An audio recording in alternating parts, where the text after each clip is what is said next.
Hepinize tekrar merhaba arkadaşlar. Kanalıma hoş geldiniz. Bugün sizlerle görmüş olduğunuz bu şahane atkıyı çalışacağız.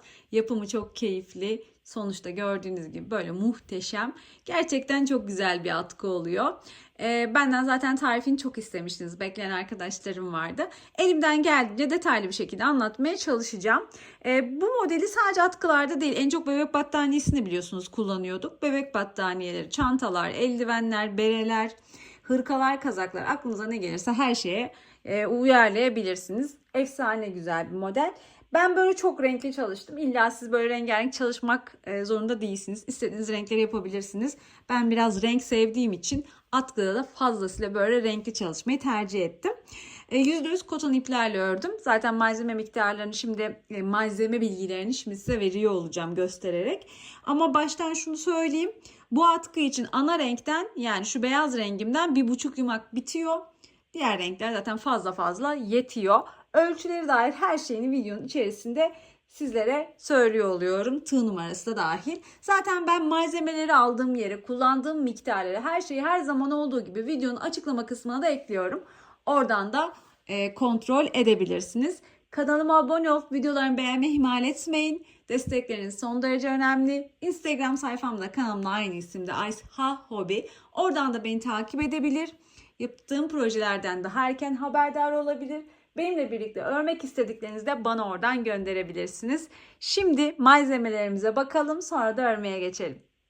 Evet, hemen malzemelerimize bakalım. Papatya'nın koton iplerini kullanacağım. Ben bu ipleri çok seviyorum. Daha önce çanta örmüştüm. Şimdi bu iplerle atkımızı öreceğiz. Dilediğiniz renkleri kombinleyip yapabileceğiniz harika bir atkı olacak.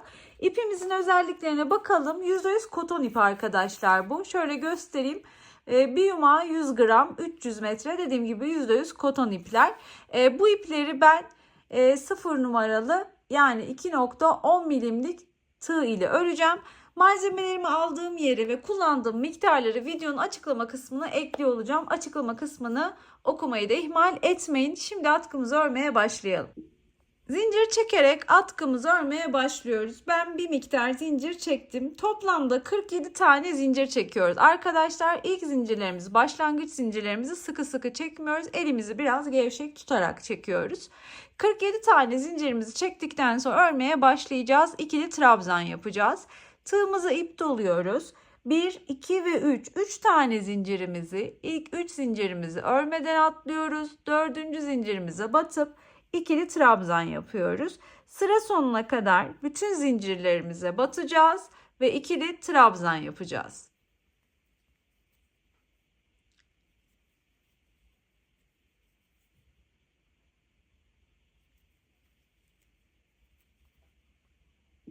Evet, 47 tane zincir çekmiştik.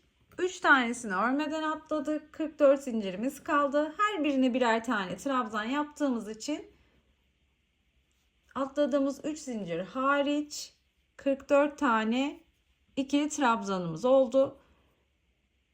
Bu 3 zinciri ve bundan sonraki çekeceğimiz 3 tane zinciri trabzan olarak saymayacağız arkadaşlar. Şimdi renkli ipimi alıyorum. Renkli ipimle önce bir tane zincir çekip ilmek oluşturuyorum. Oluşturduğum ilmeği tığda beni bekleyen beyaz renkli ilmeğimin içinden geçiriyorum. Üstüne bir tane zincir çekiyorum ve renkli ipimi buraya sabitliyorum. Beyaz ipimi hiçbir zaman kesmeyeceğim. O hep bekleyecek ve daha sonra ben onu kullanacağım. Bir zincir çektim ve döndüm. Tığıma ip doluyorum. Aşağıdan sayıyorum. Bakın 1, 2, 3 ve 4. 4 tane trabzanı örmeden atlayacağım.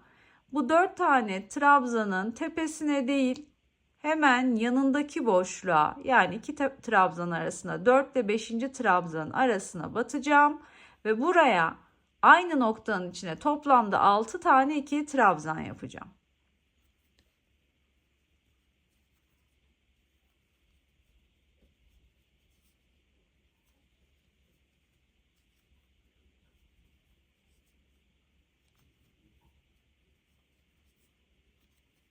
Altı tane trabzanımı yaptım. Bir tane zincir çekiyorum. Aşağıdan sayıyorum. 2, 4, 6. Aşağıdan 6 tane trabzanı örmeden atlıyorum. 6. trabzanın yanındaki boşluğa batıyorum ve bu boşluğun içine yine 6 tane ikili trabzan yapıyorum.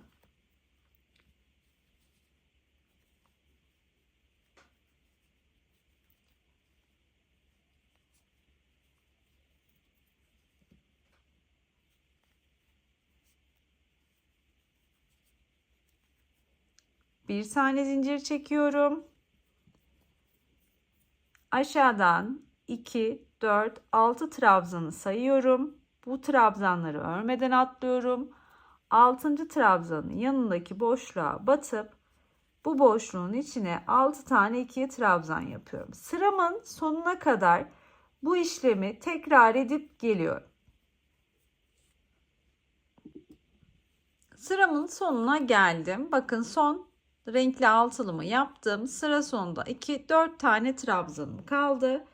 4. trabzanıma batıp bir tane sık iğne yapıyorum. Bir tane de zincir çekiyorum ve ipimi kesiyorum. Sarı renkli ipim, sarı renkli işim bitti.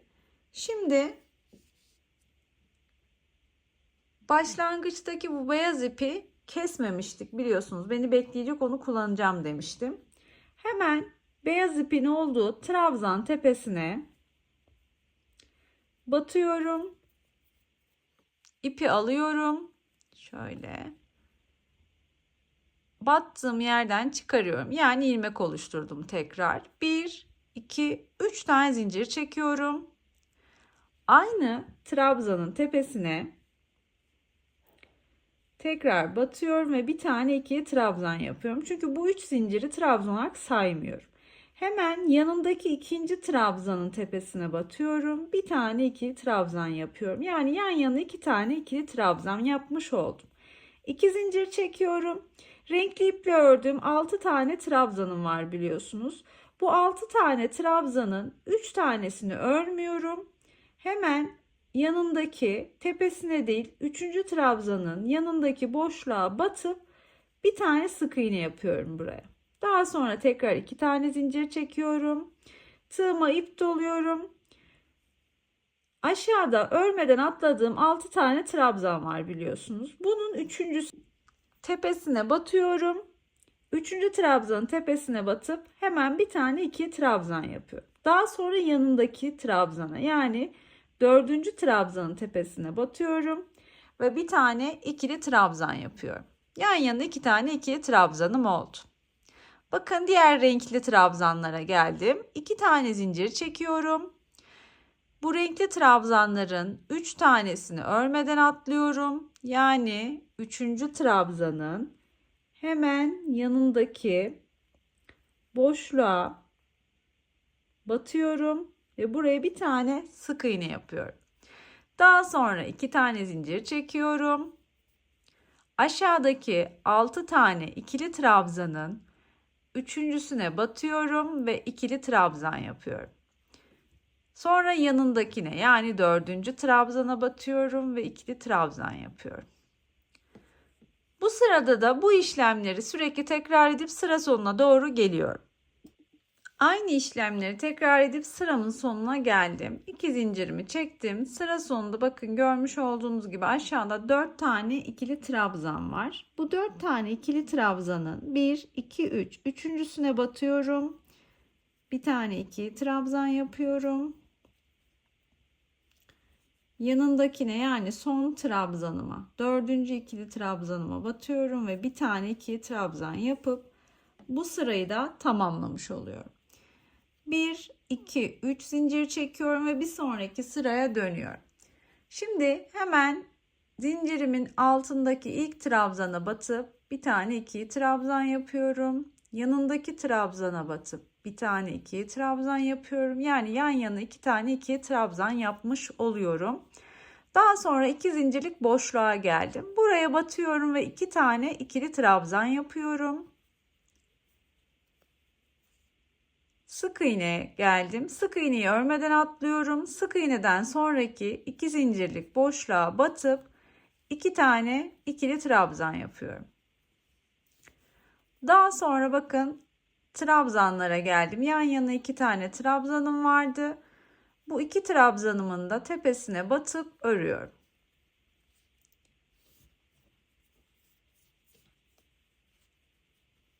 Ve tekrar 2 zincirlik boşluğa geliyorum. 2 zincirlik boşluğa batıp 2 tane 2 trabzan yapıyorum.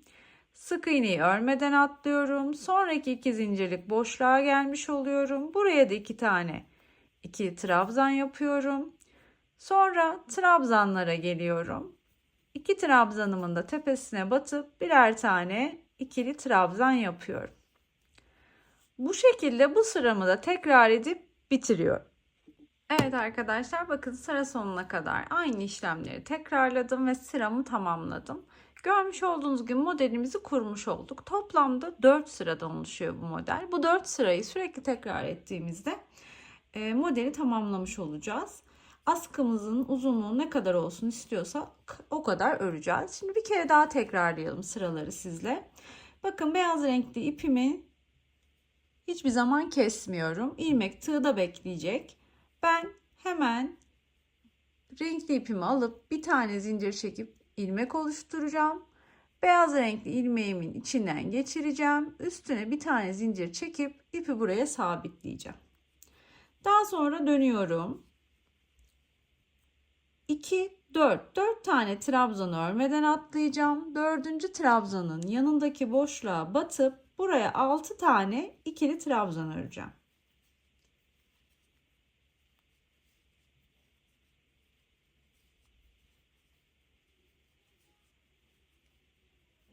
Bir tane zincir çekiyorum. 2, 4, 6 tane aşağıdaki 6 tane trabzan örmeden atlıyorum.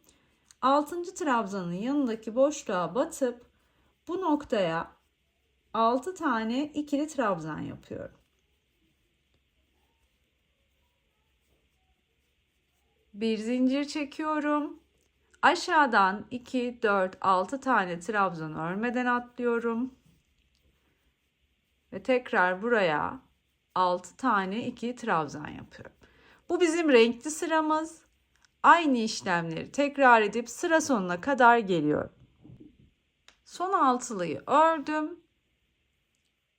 Bir tane zincir çektim. Bakın, aşağıda 2, 4 tane trabzanım var. Son trabzanımın tepesine, sonuncunun tepesine batıp sık iğne yaptım. Bir zincir çekerek ipimi burada kestim. Renkli iple işim bitti. Beyaz renk ip beni bekliyordu. Hemen beyaz renkli ipimin olduğu yere, yani ilk trabzanımın tepesine tığımı batırdım. İpi aldım ve batırdığım yerden çıkardım. 1, 2, 3 tane zincir çektim. Aynı trabzan tepesine batıp bir tane 2 trabzan yaptım. Daha sonra ikinci trabzanımın tepesine batıp bir tane ikili trabzan yaptım. Çektiğim zincirleri trabzan olarak saymıyordum. Yan yana 2 tane ikili trabzanım olmuş oldu. Sonra 2 tane zincir çekiyorum. Renkli iple ördüğüm 6 tane trabzanın 3 tanesinin örmeden atlıyorum. Üçüncünün yanındaki boşluğa batıp bir tane sık iğne yapıyorum. Yani ikiye bölmüş oluyorum bu 6 tane trabzan. 3 tane sağ, 3 tane de sola geçmiş oluyor. 2 tane zincir çekiyorum. Tığıma ip doluyorum. Aşağıdaki örmeden atladığım 6 tane trabzanın 1, 2, 3. Üçüncüsüne batıp ikili trabzan. Daha sonra yanındakine, yani dördüncüsüne batıp ikili trabzan yapıyorum. 2 zincir.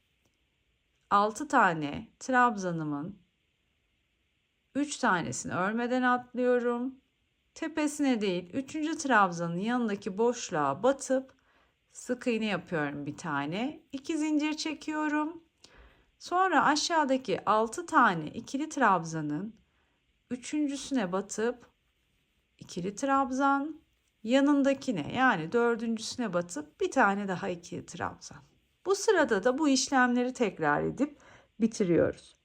Sıra sonuna geldim. 2 zincirimi çektim. Aşağıda 4 tane ikili trabzanım var. Bu 4 tane ikili trabzanın 1, 2, 3. Üçüncüsüne batıyorum. İkili trabzan yapıyorum. Dördüncüye yani son trabzanıma batıyorum. İkili trabzan yapıyorum ve bu sırayı da tamamlamış oluyorum. 3 tane zincir çekiyorum. Dönüyorum. Hemen zincirin dibindeki trabzan tepesine batıp ikili trabzan yapıyorum. Yanındaki trabzan tepesine batıp ikili trabzan yapıyorum. 2 zincirlik boşluktayım. Buraya 2 tane ikili trabzan yapıyorum. Sık iğnedeyim. Bu sık iğneyi örmeden atlıyorum. Sonraki 2 zincirlik boşluğa geliyorum. Buraya da 2 tane ikili trabzan yapıyorum. Daha sonra trabzanlara geldim. İlkine bir tane, ikinciye de bir tane ikili trabzanımı yapıyorum. Bu sırayı da bu şekilde tamamlıyorum. 2 zincirlik boşluklara 2 tane ikili trabzan, sık iğneyi örmeden atlıyorum. Tekrar 2 zincirlik boşluktayım. 2 tane ikili trabzan. Trabzan tepelerine de birer tane ikili trabzan. Sıra sonuna kadar aynı işlemleri tekrar ettiğimizde sıramızı bitirmiş oluyoruz. Evet, tekrar sıra sonuna gelmiş oldum.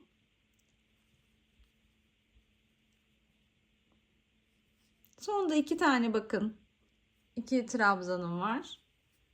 Hemen onlara da birer tane ikili trabzan yapıyorum ve sırayı tamamlamış oluyorum. Sizle beraber bir kere daha tekrar etmiş olduk. Bakın gerçekten şahane duruyor. Bu şekilde atkımızın uzunluğu ne kadar olsun istiyorsak sıraları tekrar edip öreceğiz.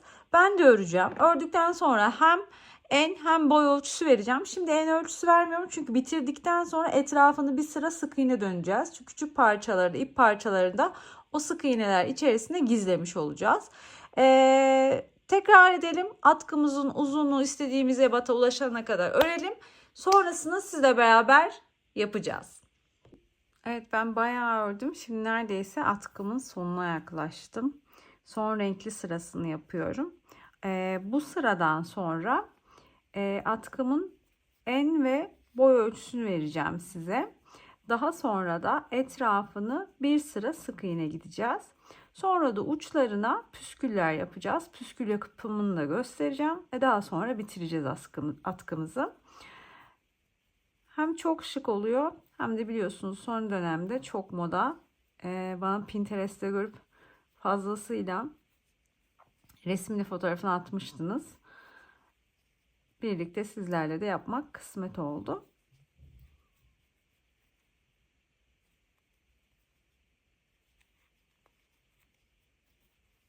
Sonuncu sıramı da bitiriyorum.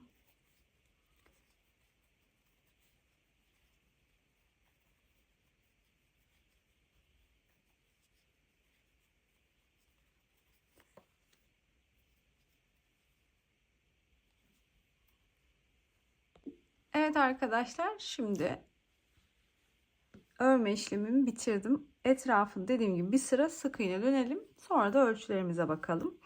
Bir tane zincir çektim sıram bittikten sonra. Şimdi böyle direkt dönmüyorum.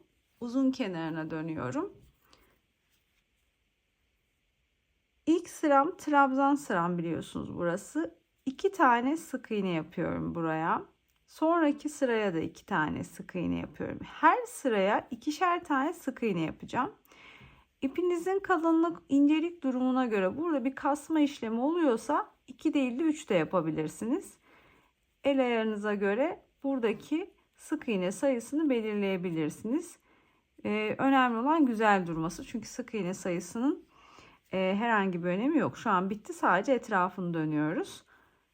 O yüzden sayı önemli değil. Sadece her sırada eşit batmış olun. Ben bakın görmüş olduğunuz gibi her sıram trabzan sırası olduğu için ikişer tane sık iğne yapıyorum.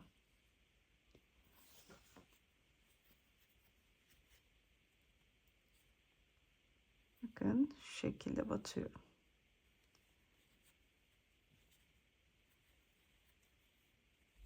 Dört bir tarafını atkımızın bu şekilde döneceğiz arkadaşlar. Hem etrafın daha temiz duracak hem de şu biliyorsunuz ip parçalarımız var. Bunları da şöyle sık iğne içerisine üstüne sık iğne geleceği için sık iğneler içerisine girecek ve hem yük olmuş olacak hem de daha sağlam olmuş olacak.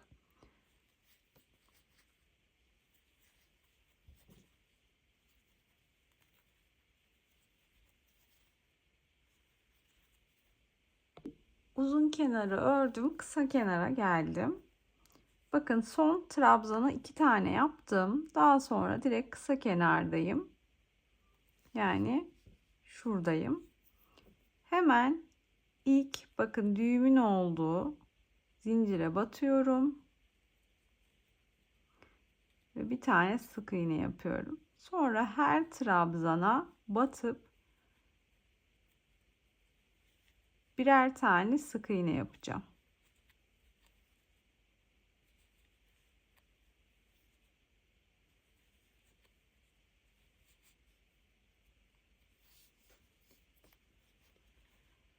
Trabzan atlamamaya dikkat ediyorum. Mutlaka her birine bir tane sık iğne denk gelecek arkadaşlar.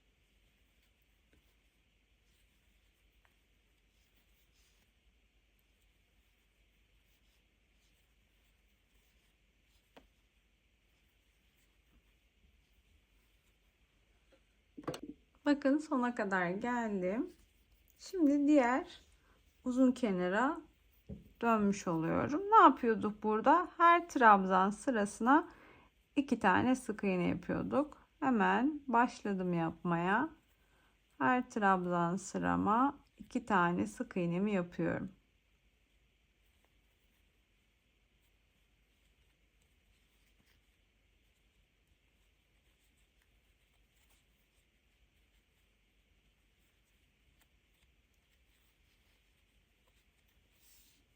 Dediğim gibi kalan ipleri de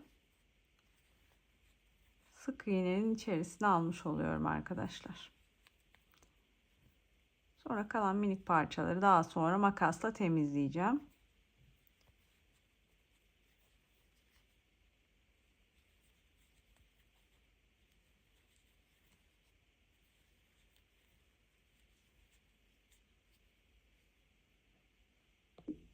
Evet arkadaşlar bakın dört bir tarafını sık iğne döndüm size gösterdiğim gibi. Sonuncu sık iğnemi de yaptım. Sonuncu sık iğnemi yaptığımda ilk yaptığım sık iğneye geldim. Bunun tepesine battım. İp alıp çıkardım. Çıkardığım ilmeği tığdaki diğer ilmeğin içinden geçirdim. Bir tane zincir çektim. Yani ilmek kaydırma yaparak sırayı kapattım ve artık ipimi kesebilirim. Şimdi atkımın örme kısmı bitti. Sadece kalan ip parçalarını temizleyeceğim ve dediğim gibi püskül yapıp size nasıl püskül yaptığımı göstereceğim ve püsküllerimizi atkımıza takacağız. Şöyle kalan ipi de bir iki ilmek gezdirdim.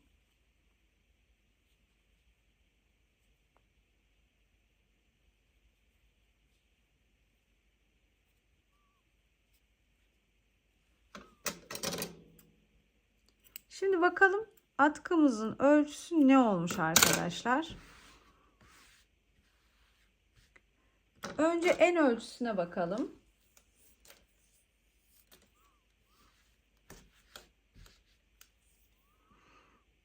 Atkımızın eni 20 santim arkadaşlar. Şöyle göstereyim. Enimiz 20 santim. Uzunluğu ne kadar olmuş ona da bakalım hemen. Bayağı uzunca bir atkı oldu.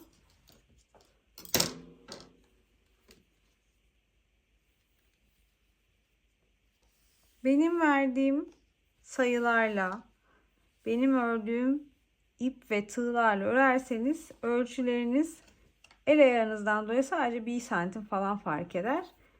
Aynı olur ama farklı ipler, farklı tığ numarasına geçerseniz ölçüler de fark edecektir. Bunu mutlaka göz önünde bulundurun. Şuraya kadar 150 santim geldi. Şuradan sonrasını da ölçeyim. Evet. 46 santimde burası tam 196 santimlikte bir uzunluğumuz olmuş arkadaşlar. 20 santim eni, 196 santim uzunluğu var. Boynu dolanacağı için ben biraz uzun yaptım. Siz ölçülerde istediğiniz şekilde oynamalar yapabilirsiniz uzunluk ölçülerinde. Şimdi püsküllerimizin yapımına geçelim. Evet, atkımız için arkadaşlar şöyle püsküller yapacağız. Şimdi ben yaptım, bir tanesini de sizle birlikte yapacağım. Dilediğiniz renkte püsküllerinizi kombinleyebilirsiniz. Şimdi bir karton alıyorum. Kartonu şöyle ip saracağım için ölçüsünü vereyim size. 8 santimlik şöyle bir uzunluğu var. İpimi alıyorum arkadaşlar. Şöyle kartonuma tutup sarmaya başlıyorum.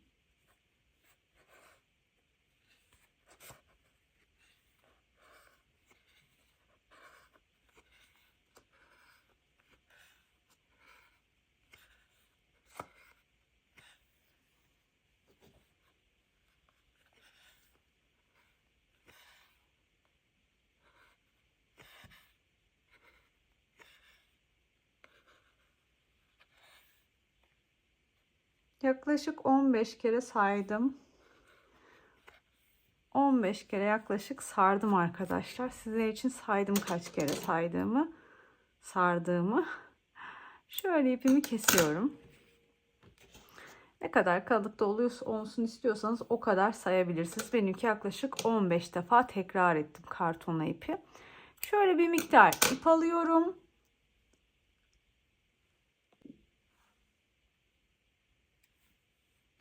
İpi aldıktan sonra şöyle düğümlüyorum. Düğümlediğim kısımdan tutuyorum. Şu sardığım ipin içinden geçiriyorum. Şu kısım bizim şu bağlama noktamız olacak. O yüzden bu kısmın uzunluğu ne kadar olsun istiyorsam o kadar çekiyorum. Daha sonra da buraya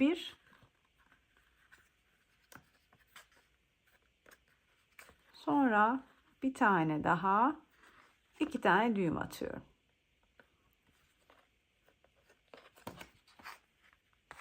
Bu ipi de aşağıya alıyorum ve şuradan artık kesiyorum.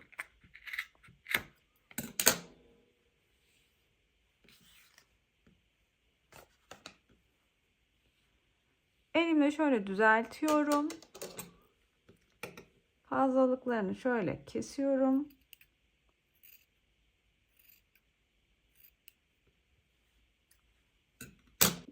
Daha sonra bir miktar daha ip alıyorum. Şöyle yaptığım püskülün altına ipi koyuyorum. Elimle de püskülümü düzeltiyorum. Daha sonra şuradan düğüm atıyorum. Sonra düğüm attığım ipin uzun tarafıyla şöyle 1, 2, 3, 4 kere yaklaşık sarıyorum. Ve tekrar 2 defa düğüm atıyorum. Bu 1, sıkı olsun diye bir kere daha. 2.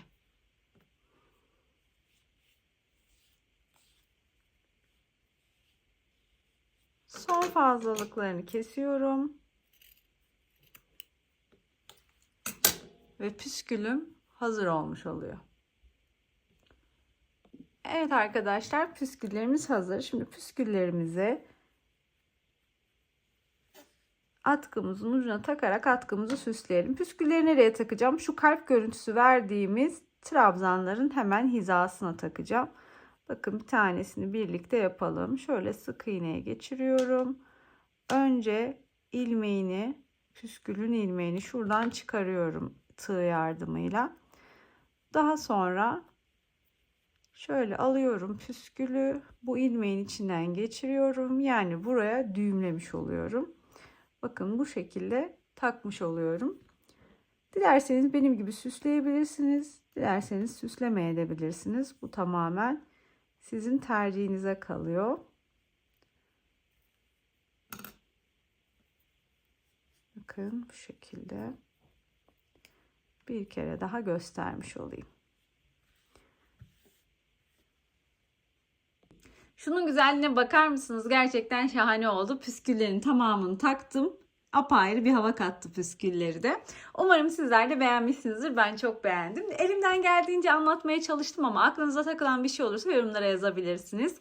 Kanalıma abone olup videolarımı beğenmeyi ihmal etmeyin. Instagram sayfamda kanalımda aynı isimde. Aysha Hobi Instagram sayfa ismim. Oradan da bana ulaşabilirsiniz. Sonraki videolarımda görüşmek üzere. Hoşça kalın.